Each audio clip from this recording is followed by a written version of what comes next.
এটা তো ওনার দায়িত্ব। আমি যদি বলি যে আপনার বাড়িতে যেন চোর না ঢুকতে পারে, আপনার বাড়িতে চোর না ঢোকার দায়িত্ব তো আপনার। ভারতবর্ষের স্বরাষ্ট্রমন্ত্রীকে অমিত শাহ। আমি আবারও বলছি, অমিত শাহর এইসব জ্ঞানবোধ জাগ্রত হয়েছে পেহেলগাঁওতে পাকিস্তানের মদতপুষ্ট জঙ্গিরা ঢুকে এসে ২৬ জনকে মেরে যাওয়ার পর।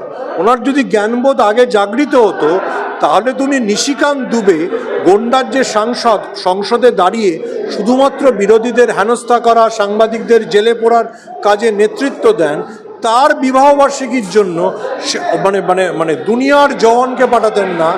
আর অন্যদিকে লোকজন ঢুকে এলো বৈশালনের ওই ভ্যালিতে, পর্যটকদের গুলি করে চলে গেল, এটা হতো না। এটা অমিত শাহর দায়িত্ব। আজকেও বিএসএফের এক জওয়ানকে বাংলাদেশ তুলে নিয়ে গেছে, তাকে ছাড়ানোর চেষ্টা চলছে। দায়িত্ব কার? অমিত শাহ। ওনার দায়িত্ব এটা নয় যে নিশিকান্ত দুবের বিবাহবার্ষিকীকে করার, বা ওনার ছেলে জয় শাহ কীভাবে ক্রিকেট কন্ট্রোল বোর্ডে সৌরভ গাঙ্গুলিদের হটিয়ে দিয়ে দায়িত্ব নেবে সেটাকে সুনিশ্চিত করা।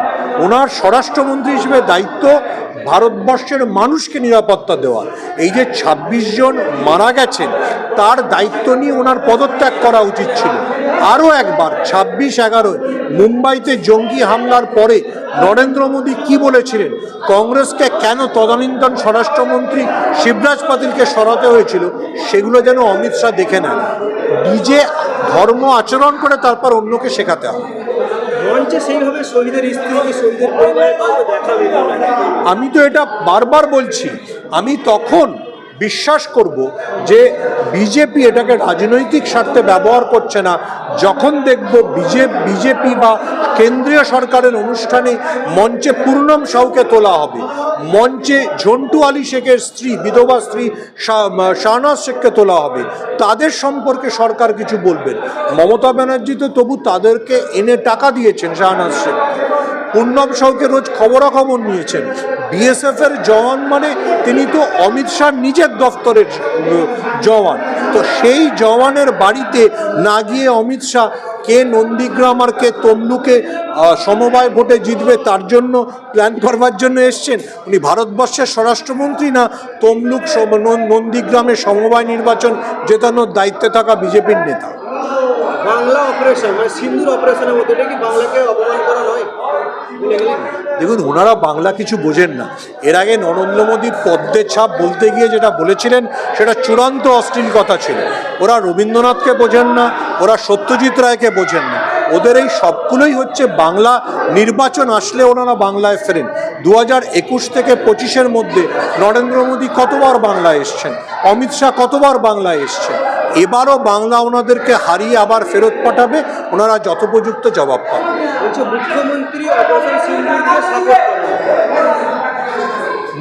করেন। তৃণমূলের হয়ে অভিষেক ব্যানার্জি 7টা দেশ গেছেন, যেখানে গিয়ে তিনি অপারেশন সিন্দুর নিয়ে বলেছেন। তো অভিষেক বন্দ্যোপাধ্যায় কোন দলের প্রতিনিধিত্ব করেন? ওনার মমতা বন্দ্যোপাধ্যায় যদি অপারেশন সিন্দুরকে সাপোর্ট না করতেন তাহলে তো অভিষেক বন্দ্যোপাধ্যায় সব জায়গায় গিয়ে অপারেশন সিন্দুরের জন্য কথা বলতেন না।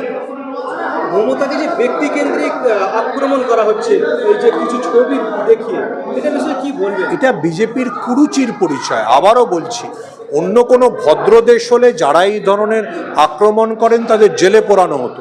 মমতা বন্দ্যোপাধ্যায়কে তার ধর্ম তুলে মমতাজ বেগম বলা বা ফুফু বলা, এগুলো কোনো ভদ্রসভ্য বিষয়? এগুলো হেড স্পিচের মধ্যে পড়ে। এদের বিরুদ্ধে মামলা করে এদের জেলে ঢোকানো উচিত যারা এই ঘৃণা ভাষণকে প্রচার করে। সিঁদুর পাড়ায় পাড়ায় ছড়িয়ে পড়ছে, কিন্তু অমিত শাহ কি প্রধানমন্ত্রীর বাড়ির কাউকে সেইভাবে দেখা যাচ্ছে না? আগে বললাম তো, সিঁদুর নিয়ে অমিত শাহ পূর্ণম সাউয়ের বাড়ি যান। একজন বিধবা যার স্বামী দেশের জন্য শহীদ হয়েছেন তার বাড়ি যান, ঝন্টু আলী শেখের বাড়ি। তারপরে আমি বুঝবো যে বিজেপি অপারেশন নিয়ে বাড়ি বাড়ি গিয়ে কী করবে। বিজেপি ভারতবর্ষে একটা হিন্দু রাষ্ট্র স্থাপনা করতে চায়। বিজেপির এজেন্ডা হচ্ছে হিন্দু এবং হিন্দুস্তান। সেইটাকে রক্ষা করতে পারে একমাত্র ভারতবর্ষের সংবিধান।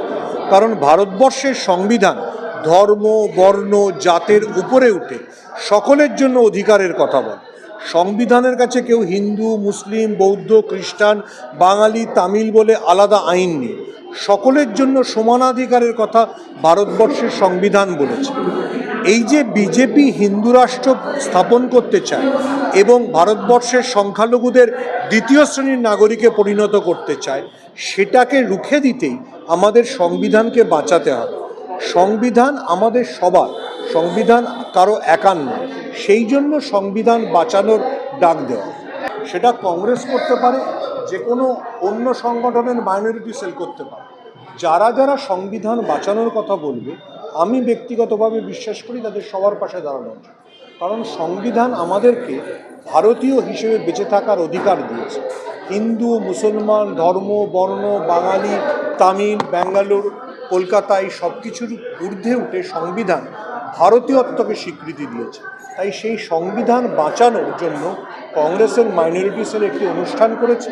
সেই অনুষ্ঠানে অনেকেই, আমি ছাড়াও আরও অনেকে, যারা অধ্যাপক, যারা শিক্ষক, তারা বক্তৃতা দিয়েছেন এবং তারা সংবিধান বাঁচানো কেন গুরুত্বপূর্ণ সেটা তুলে ধরেছে।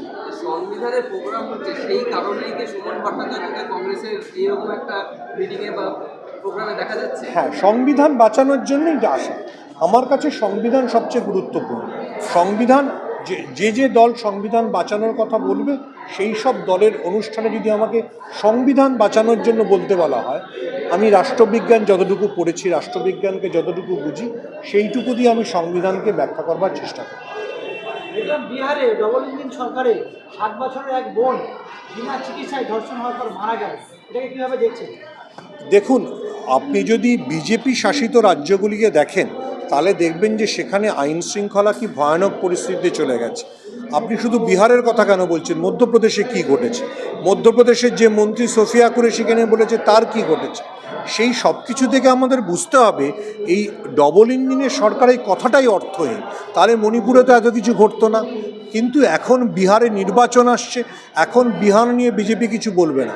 এখন বিহারকে বিজেপি আস্তিনের তলায় রেখে, আবারও বলছি আস্তিনের তলায় রেখে, তারা অপারেশন সিন্দুরের সাফল্যের কথাই শুধুমাত্র বলবে। স্বরাষ্ট্রমন্ত্রী অমিত শাহ বাংলায় এসে বললেন যে অনুপ্রেরণায় রুখতে হবে, দায়িত্ব কার? স্বরাষ্ট্রমন্ত্রী অমিত শাহ বলেন অনুপ্রেরণায় রুখতে হবে। স্বরাষ্ট্রমন্ত্রী বলছে অনুপ্রেরণায় অবৈধ। ওনার প্রথম উচিত পেহেলগাঁওতে গিয়ে পাহারা দেওয়া। উনি পেহেলগাঁওতে পাহারা দিলে তো সেখানে পাক মদতপুষ্ট জঙ্গিরা ঢুকতে পারতো না, আর 26 জন মারাও যেত না। উনি তখন কোথায় ছিলেন? তখন ঘুমিয়েছিলেন। আমি আবারও বলছি যে আমরা সবাই চাই একটা নিরাপদ ভারতবর্ষ, কিন্তু সেই নিরাপদ ভারতবর্ষকে দেওয়ার দায়িত্ব স্বরাষ্ট্রমন্ত্রী অমিত শাহ। তিনি যদি সীমান্ত দিয়ে কাউকে না ঢোকাতে ঢোকানোটা না করতো, তাহলে তো পেহেলগাঁওয়ের মতো ঘটনা ঘটতো না। আজও পশ্চিমবঙ্গের একটি সীমান্তে বিএসএফের এক জওয়ানকে বাংলাদেশের লোকজন তুলে নিয়ে গেছে। তাকে ছাড়ানোটা আগে অমিত শাহর দায়িত্ব। অমিত শাহ এই সমস্ত কথা না বলে যদি নিজের কাজে সচেতন হন, তাহলে ভারতবর্ষের উপকার হবে, ওনার দলেরও উপকার হবে। পরপর সিঁদুর পৌঁছাতে গিয়ে আমরা দেখলাম যে বিজেপির এক নেতা বিপাকে পড়লেন। সেখানে একজন মহিলা বলছে, তাহলে আপনার সাথে আমার সম্পর্ক বলছে ভাই বোনের সম্পর্ক, ভাই কি করে সিঁদুর দিতে পারে? কি বলবেন এই বিষয়ে? দেখুন, আমি অপারেশন সিন্দুর বা সিন্দুরের জয়গা থাকে তখন সত্যি বলে মেনে নেব, যখন দেখব যে নরেন্দ্র মোদী বা অমিত শাহর মঞ্চে পূর্ণম সাউ বা ঝন্টু আলী শেখের স্ত্রী আছে। তারা তো সবচেয়ে বেশি সাফার করেছে। যে লোকটা নন্দীগ্রাম বা তমলুকে সমবায় নির্বাচন লড়ছে, সেই শুভেন্দু অধিকারী তো সাফার করেনি। পূর্ণম সাউয়ের স্ত্রী রজনী সাউ, যিনি তার স্বামী ফেরার পর বলেছিলেন যে এই দিনটাই আমার কাছে দিওয়ালি বা করবা চৌথ, তাকে কেন নরেন্দ্র মোদী অমিত শাহরা ডাকেন না? বিএসএফ তো অমিত শাহর আন্ডারে। ওনার তো উচিত ছিল পশ্চিমবঙ্গে নেতাজি ইন্দোরে সভা না করে প্রথম পূর্ণম সাউয়ের বাড়িতে যাওয়া। যে পূর্ণম সাউ বিএসএফের জওয়ান এবং একমাত্র ভারতীয় জওয়ান যিনি 21 দিন পাকিস্তানে আটকে ছিলেন, তার বাড়ি না গিয়ে অন্য জ্ঞান দিচ্ছেন। ওনার জ্ঞান কে শুনবে? আবারও বলছি, ভারতবর্ষের সেনাবাহিনীকে নিয়ে আমরা গর্বিত, অপারেশন সিন্দুরকে নিয়ে আমরা গর্বিত। যতক্ষণ কর্নেল সোফিয়া কুরেশি আর উইং কমান্ডার ভূমিকা সিং বলছেন আমরা গর্বিত, কিন্তু যখন অমিত শাহ পূর্ণম সাউকে উপেক্ষা করছেন, নরেন্দ্র মোদী যখন ঝন্টু আলী শেখের বিধবা স্ত্রীর জন্য কিছু করছেন না, তখন আমাদের সন্দেহ হচ্ছে যে সেনাবাহিনীকে সত্যি সত্যি বিজেপি কতটা ভালোবাসে। নরেন্দ্র মোদী বলছে যে রক্তের মধ্যে সিঁদুর দিচ্ছে, কি বলবেন? নরেন্দ্র মোদী তো বায়োলজিক্যাল জন্মাননি, ওনার রক্তে অনেক কিছু বইতে পারে। এরপরে যদি উনি এলন মাস্কের সঙ্গে দেখা হয় বলবেন আমি আর্টিফিশিয়াল ইন্টেলিজেন্স দিয়ে তৈরি হয়েছি, ওনাকে ফার্স্ট ডিসিশন নিতে হবে উনি বায়োলজিক্যাল কিনা, তারপর তো ওনার ডিএনএ টেস্ট করে দেখা যাবে যে ওনার রক্তে কী আছে।